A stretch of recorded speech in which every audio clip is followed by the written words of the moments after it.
हिंदी में यूपीएससी की तैयारी से संबंधित प्रोग्राम्स को देखने के लिए सब्सक्राइब करें स्टडी IQ-IAS हिंदी। नमस्कार साथियों, मैं कुणाल आप सभी का study IQ-IAS Hindi YouTube channel पर स्वागत करता हूं। हमारी आज की सुबह एक गुड न्यूज़ के साथ हुई है और ये गुड न्यूज़ है सुनीता विलियम्स की पृथ्वी पर सफल वापसी। देखिए, 9 महीने का समय सुनीता विलियम्स ने बिताया है इंटरनेशनल स्पेस स्टेशन पर, जिसके बाद अनेक अटकलें हम लोगों ने देखी कि उत्पन्न हुई थी और उनके पृथ्वी पर वापस आने का मामला लंबे समय से चर्चा में चल रहा था।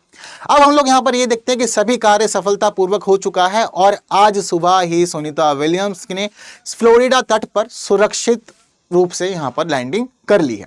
अब हम लोग देख रहे हैं कि भाई मामला जो है वो बहुत ज़्यादा चर्चाओं में लंबे समय से था कि भाई कब वापस आएंगी सुनीता विलियम्स, कब वापस आएंगे। तो भाई वापस आ चुके हैं, मामला सब कुछ ठीक है। लेकिन अब पृथ्वी पर वापस आने के बाद आगे की चीज़ें कैसी रहेंगी। और हम जनरली ये सुनते हैं कि अगर एक व्यक्ति स्पेस में अधिक समय बिताता है तो पृथ्वी पर आने के बाद उसे कई स्वास्थ्य समस्याओं का सामना भी करना पड़ सकता है। तो कौन कौन सी स्वास्थ्य समस्याएं हैं जिनका सामना हो सकता है कि सुनीता विलियम्स को करना पड़े, ये सारी बातें हम लोग आज की अपनी क्लास में अच्छे से जानेंगे। तो हमारी जो न्यूज़ उसका कहना है, Sunita Williams space ordeal ends lands on earth after 9 month. तो फिलहाल भाई 9 महीने इंटरनेशनल स्पेस स्टेशन पर रहने के बाद वापस आई हैं। हालांकि ये अकेले वापस नहीं आई हैं, इनके एक साथी थे बुच विल्मोर, ठीक है, इनका पूरा नाम है बैरी बुच विल्मोर, तो ये भी इनके साथ आए हैं। इसके अलावा 2 और स्पेस यात्री भी साथ में रहे इनके। एक्चुअल में जो कहानी है वो कहानी शुरू होती है 5 जून 2024 को।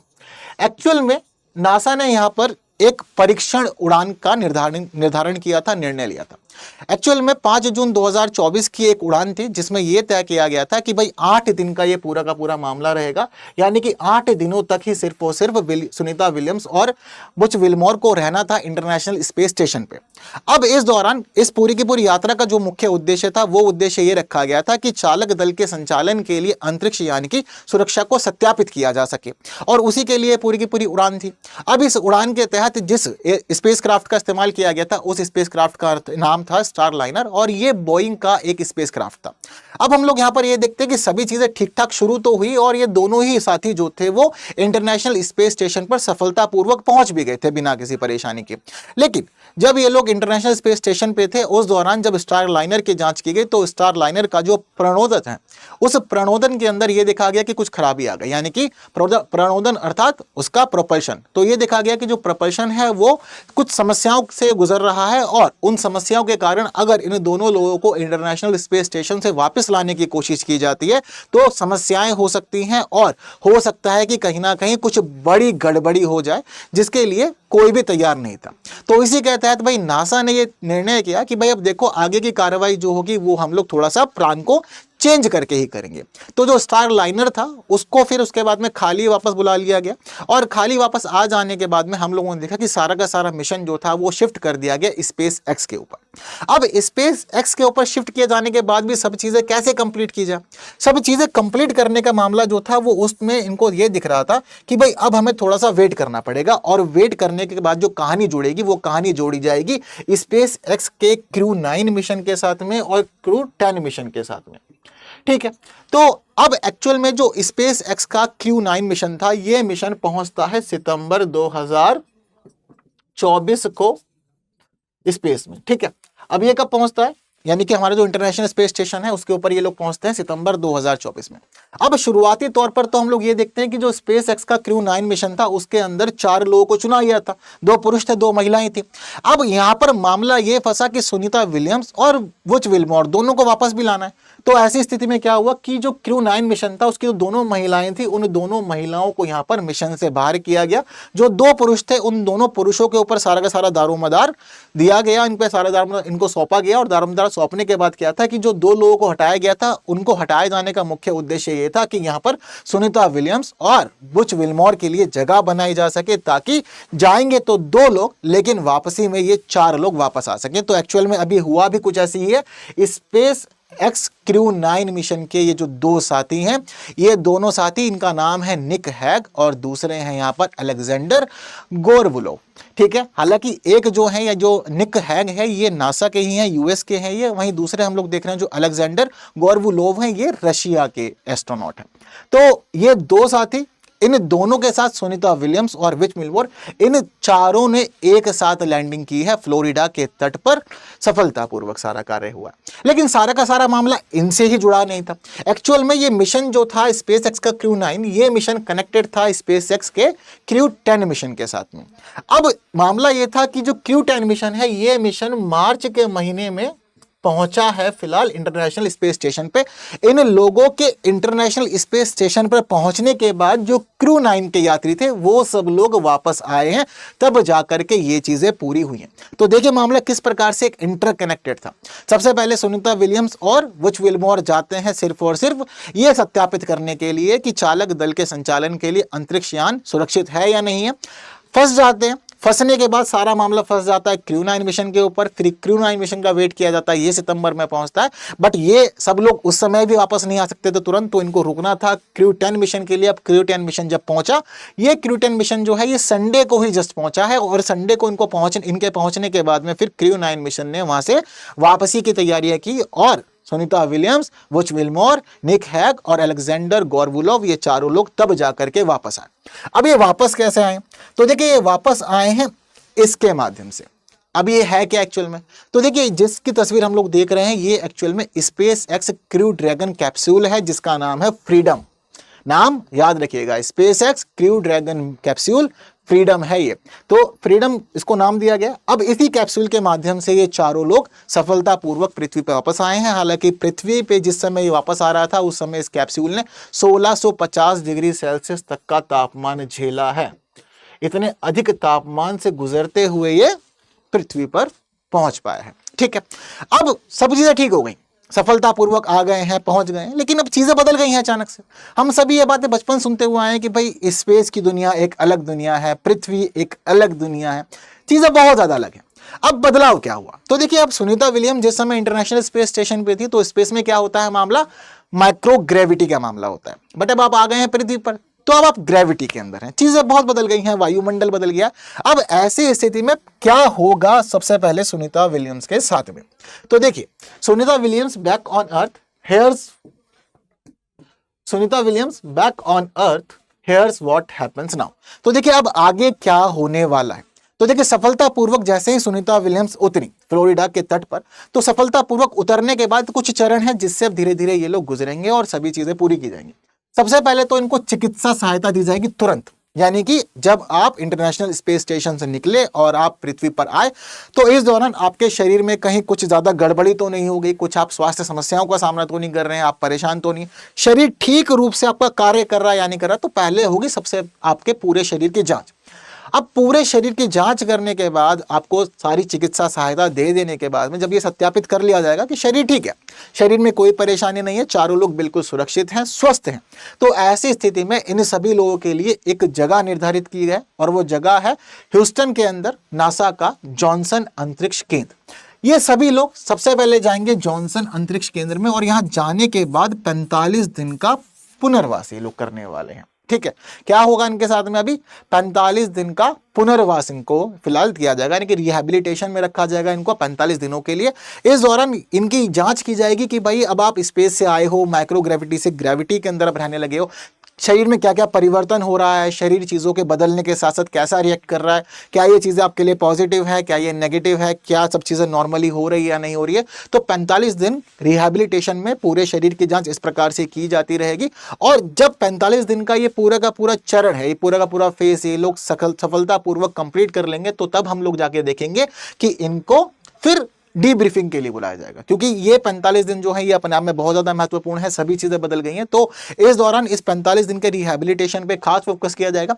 सभी चीज़ें कंप्लीट हो जाने के बाद, सक्सेसफुल रहने के बाद में डीब्रीफिंग के लिए बुलाया जाएगा, चारों लोगों को बुलाया जाएगा।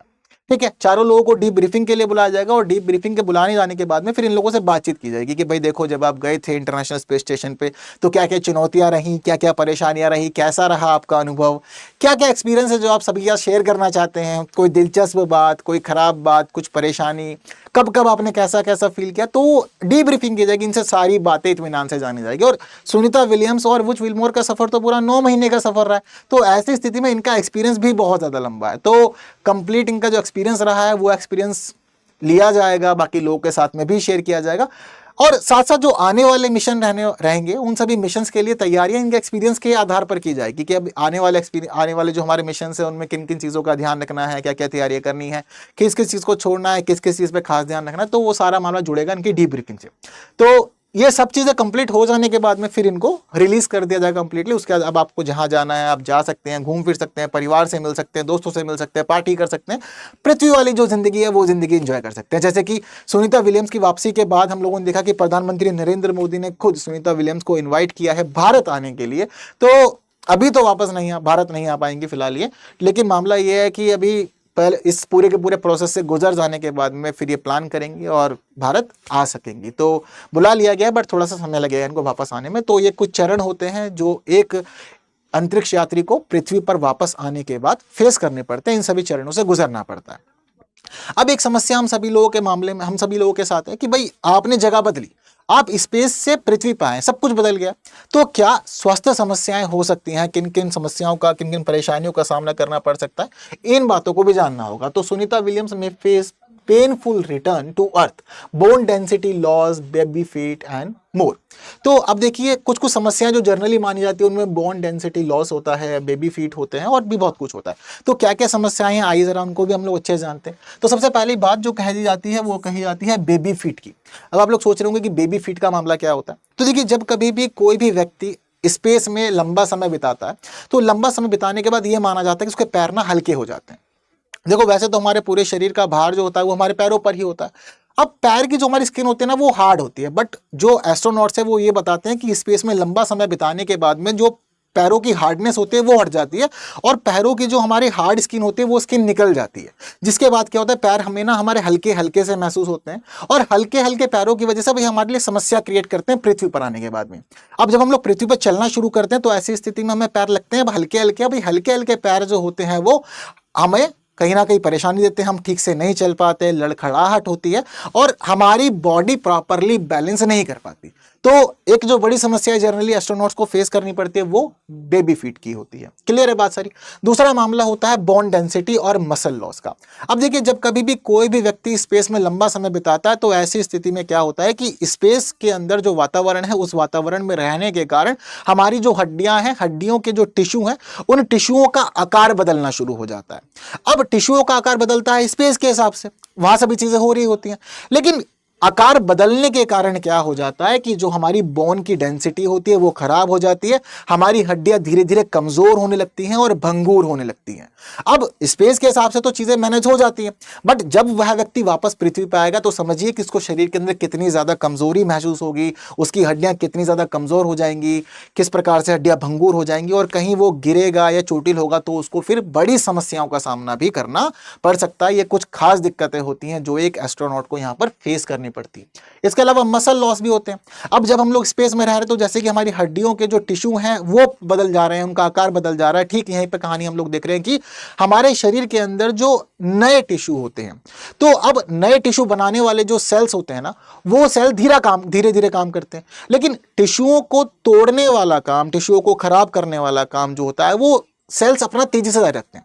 अब पुराने टिश्यू तेजी से खराब हो रहे हैं, टूट रहे हैं, उनको बदला जा रहा है, लेकिन अब उनको बदलने की जो प्रक्रिया है वो धीरे हो चुकी है, क्योंकि सेल्स नए टिश्यू धीमी गति से बना रहे हैं लेकिन पुराने टिश्यू को वो तेज गति से ही तोड़ रहे हैं।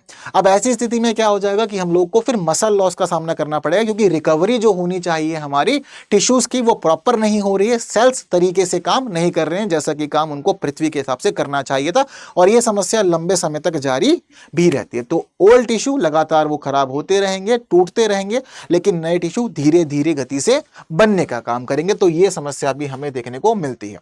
क्लियर है। हालांकि जितनी भी स्वास्थ्य समस्याएं हैं ऐसा नहीं है कि इनको ठीक नहीं किया जा सकता, ठीक किया जा सकता है, और ठीक करने के लिए ही रिहैबिलिटेशन में रखा जाता है, चिकित्सा सहायता दी जाती है ताकि कोई परेशानी एस्ट्रोनॉट्स को ना हो और उनका ध्यान पूरी तरह से रखा जाए। खासतौर पर माना जाता है कि भाई मेडिकेशन और एक्सरसाइज या रिहैबिलिटेशन इन सभी के माध्यम से सभी चीजें ठीक भी की जा सकती है। इसके अलावा कार्डियोवास्कुलर एंड ब्रेन हेल्थ। तो देखो भाई, हमारे दिल और दिमाग दोनों पर ही प्रभाव पड़ता है, जिसकी वजह से हमारी संचार प्रणाली पूरी तरह से प्रभावित हो जाती है। ये मामला भी यहां पर आता है। अब सोच रहे होंगे कि ऐसा कैसे होता है। तो देखो, स्पेस में रहने के कारण क्या होता है कि जो हमारा दिमाग है, दिमाग का काम करने का सिस्टम बदल जाता है, क्योंकि दिमाग के अंदर जो फ्लूइड होता है ना, जो तरल पदार्थ होता है, उसकी मात्रा बढ़ने लगती है।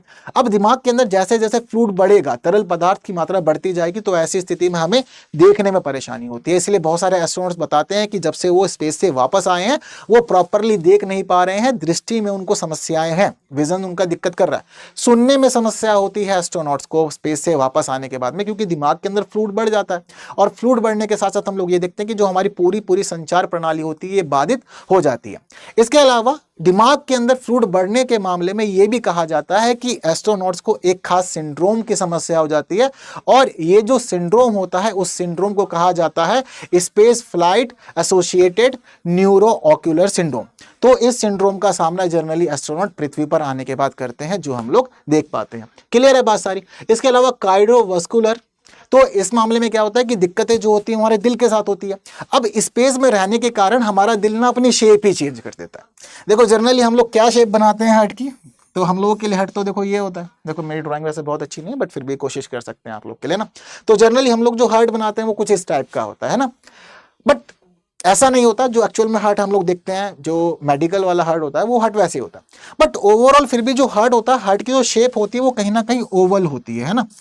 तो हार्ट की शेप कैसी होती है? ओवल शेप होती है। लेकिन स्पेस में रहने के कारण जो हमारा हार्ट है ना, वो ओवल शेप में नहीं रहता, वो चेंज हो जाता है, और ओवल शेप की जगह वो पूरी तरह से गोल हो जाता है। अब भाई, आप स्पेस में थे तो आपका हार्ट जो है, वो जो दिल है, वो दिल क्या हो गया है? ओवल से गोल हो गया है।